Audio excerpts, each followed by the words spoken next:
IG Sindh Javed Alam ओडो मंशात फरोश औरत अनमोल उर्फ पिंकी जे अदालत में पेशी दौरान कोताही में मुलविस जांच ऑफिसर ऐं अमले खे मुअत्तल करण जो हुक्म ॾेई छॾियो आहे।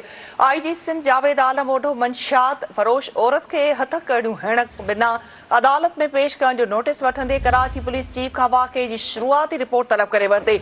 आईजी सिंध वाक़े में गफ़लत ऐं कोताही कंदड़ जांच ऑफिसर ऐं अमले खे फौरी तौर ते मुअत्तल करे गार्डन हेडक्वार्टर साउथ में रिपोर्ट करण जी हिदायत करे छॾी। आईजी सिंध जावेद आलम ओडो वाक़े जी शफ़ाफ़ जांच लाइ सीनियर ऑफिसरनि ते वधियल कमेटी पिणु क़ाइम करण जी हिदायत कई आहे। हीअ अहम ख़बर खां अव्हां खे आगाही ॾियूं पिया। आईजी सिंध जावेद आलम ओडो मंशात फरोश औरत अनमोल उर्फ पिंकी जे अदालत में पेशी दौरान कोताही में मुलविस जांच ऑफिसर ऐं अमले खे मुअत्तल करण जो हुक्म ॾेई छॾियो आहे। वधीक अपडेट्स लाइ असां राब्तो कयो आहे कराची में सिंध टीवी न्यूज़ जे रिपोर्टर अब्दुल ख़ालिक मंगी सां। ख़ालिक, कहिड़ा अपडेट्स आहिनि ख़बर जा?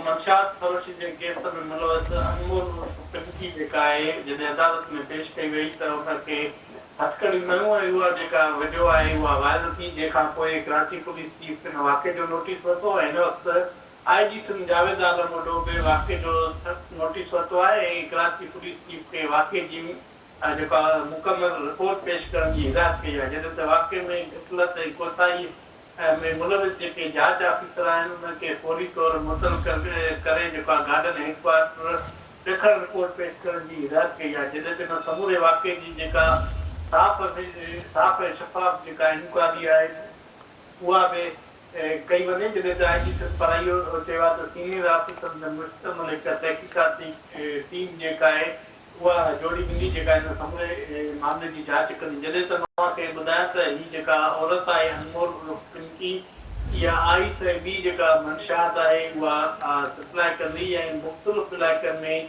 हुन जा जेके कुझु माण्हू आहिनि जेके ख़ासि करे आइस ऐं कृष्ण ऐं ॿी जेका वीट वग़ैरह आहे उहा जेका आहे मुख़्तलिफ़ इलाइक़नि में विकिरो कंदा। हीअ जेका अनमोल पिंकी आहे इहा काफ़ी अरसे खां कराची शहर अंदरि मंशात विकिरो कंदी, पर कॾहिं बि पुलिस हिनखे गिरफ़्तार न कयो। हिन वक़्तु जॾहिं हुनखे गिरफ़्तार कयो आहे त हुनखे फुल प्रोटोकॉल ॾिनो आहे बिना हथकड़ियुनि जे।